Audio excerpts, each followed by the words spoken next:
Bonjour Rachel Picard. Bonjour. Vous êtes directrice générale de Voyage SNCF, le premier e-commerçant de France. Une petite question d'abord sur Vivatech où nous sommes. Vous étiez là depuis le début, ça fait 3 ans maintenant. Comment est-ce que vous avez vu évoluer le salon et qu'est-ce que vous venez chercher ici? Alors le salon a beaucoup grossi, on voit en particulier cette année, mais en fait chaque année. Cette année, on voit qu'il y a des grands noms, des grandes entreprises de la tech américaines qui sont là. Donc c'est quand même, je trouve, vraiment bien. Et ça prouve qu'il y a un intérêt, qu'on franchit l'Atlantique dans un sens et maintenant aussi un peu dans l'autre. Donc on peut être fier de ça. Et moi, à titre personnel, je viens soutenir les équipes SNCF parce qu'il y en a plein qui travaillent dans l'innovation, qui travaillent dans le digital. On en reparlera certainement. Et puis, regarder un peu ce que font les autres entreprises.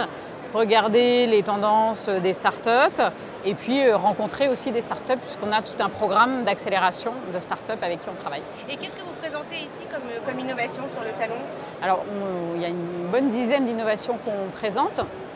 On présente aussi notre manière de travailler avec les startups qui est qu'au lieu de leur demander de faire un certain nombre de choses, on regarde leurs projets et on leur fournit des ressources en fait. Donc on leur fournit de la data, on leur fournit même des codeurs. Vraiment, on leur donne pendant 4 mois des ressources pour mener à bien leur projet. On a un champ d'expérimentation qui est assez incroyable parce qu'on a 10 millions de voyageurs chaque jour, donc ça fait vraiment de quoi travailler. Et donc là, par exemple, il y a Hector, qui est une entreprise qui a monté un service de voiturier en gare. Vous arrivez un peu en retard, hop, il vous prend vos clés, vous commandez, il vous prend vos clés, puis quand vous revenez avec le train, il vous rend votre voiture. Et c'est même moins cher que le parking local, donc vraiment c'est un service que les gens adorent. Et puis on en a une autre qui s'appelle Jubiwee, qui est toute récente là, qui travaille sur le ressenti des salariés en interne, qui est important pour toutes les entreprises, mais aussi dans une grande entreprise en transformation comme la nôtre. Donc ça, on est en train de mettre en place avec eux un petit test en interne pour voir comment, en posant des questions, on arrive à ressentir un peu comment évolue le mental des salariés. Alors, beaucoup de professionnels du tourisme en ce moment parlent du chatbot, de l'émergence du chatbot. Tout est chatbot maintenant. Comment est-ce que vous comptez intégrer cette innovation? Alors nous, on a un WeBot, forcément.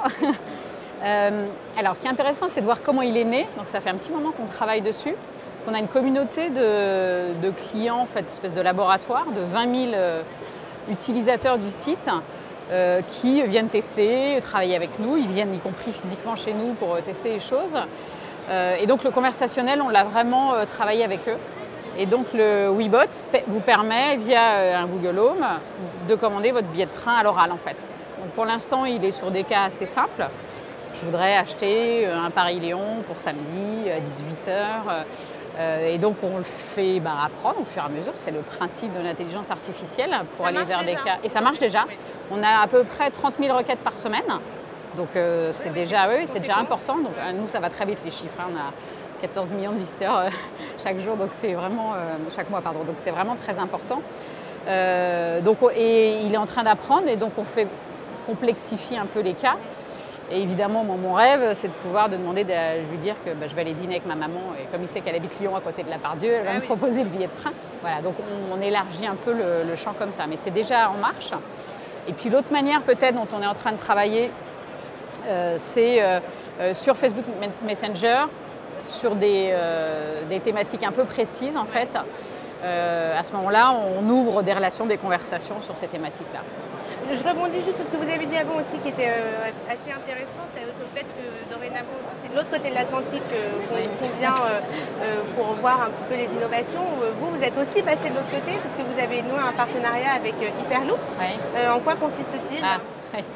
Alors, évidemment, l'innovation pour nous, elle est digitale, mais elle est aussi technologique et dans l'industrie du ferroviaire même.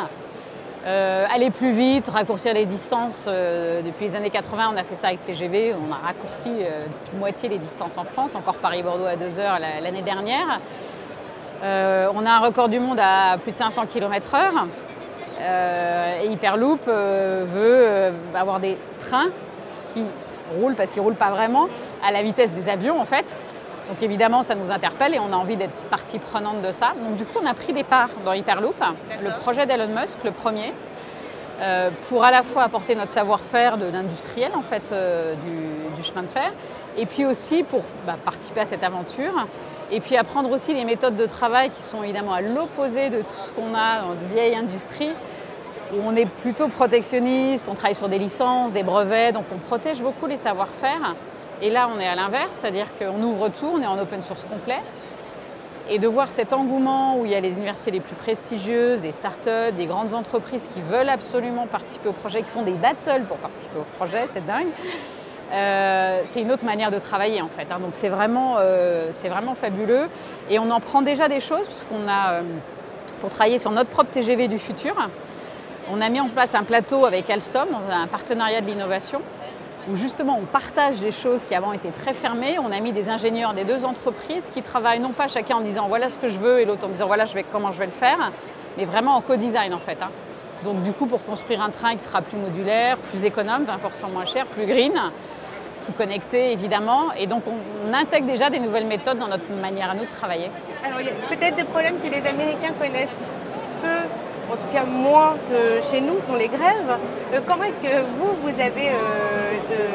que vous avez adapté votre service face à des cas qui sont en ce moment en plus assez réguliers? Comment vous servez justement du digital et de l'innovation pour améliorer le service auprès de vos clients? Alors c'est vraiment clé, et cette année il y a un vrai changement en fait, hein. L'année dernière il y a eu des épisodes Gare Montparnasse qui ont fait beaucoup de bruit. Et la leçon qu'on en avait tirée, c'est qu'on avait fait un travail vraiment de fond, un travail incroyable pour faire circuler les trains le 31 juillet. Et on avait ramené 80 000 personnes de tous leurs lieux de vacances, donc on avait ramené tout le monde à domicile. Mais finalement, le buzz était très négatif parce que les gens avaient été mal informés en fait. Donc on a retourné le truc. Voilà, donc aujourd'hui, on a mis l'information au départ. Et donc là, on a inventé des trains garantis, parce qu'on connaît le nombre de trains qui vont circuler qu'entre 48 heures et 24 heures avant en fait. Et c'est trop tard pour les clients. Et du coup, pour qu'ils puissent savoir à l'avance, 15 jours avant, même là jusqu'au 15 juin maintenant, on détermine les trains qu'on s'engage à faire circuler. On donne l'information sur Oui SNCF en disant tous les trains qui sont ouverts à la vente, on vous garantit qu'il va circuler. Ensuite, on prévient les gens par texto, par mail, 3-4 jours avant ou même une semaine si on peut, si leur train qu'ils avaient réservé avant éventuellement peut être annulé ou si leur train va circuler. Donc on donne toute l'information sur quoi ils peuvent se reporter. Et ensuite, et puis le jour de grève, on fait vraiment circuler tous les trains sur lesquels on s'est engagé, qui étaient garantis en fait, hein. Et donc on a inversé les choses. Et donc on respecte finalement en production l'information qu'on a donnée avant. Donc c'est à l'envers en fait. Merci beaucoup Rachel Picard. Je rappelle que vous êtes directrice générale de Voyage SNCF. Merci. Avec plaisir.